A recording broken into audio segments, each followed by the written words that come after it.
Me voici en silence, Jésus, mon bien-aimé.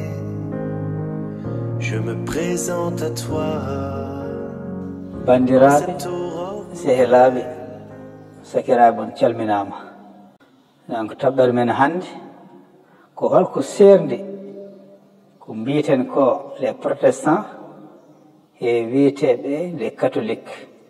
Eɗe ceerti no feewi mbo annda en waawi wiide kamɓe fof ke masiyankooɓe alaa wonaa gootum en jiidaani ciirol minen wiyeteeɓe protestant en waɗi geɗe keewɗe min ngalaa heen ko wayni yarde sangara ko wayni rewde Mariam yo mum Isa ibne Mariam min ndewaani makko minen min ndewataa kadi sanamuuji maanaam ko mbiyeten ko statut gonɗi he nder église aji ɗin te kala kuɓeeje mawɗe mbiyeten ɗi église ko ɗen ko les catholiques ko ɓen jeeyi ɗumen eyi te kadi onon nana geɗe mettuɗe haalde geɗe gamotinɗe ne belani hay haalde ɗum ɗo no waɗata ke nder église aji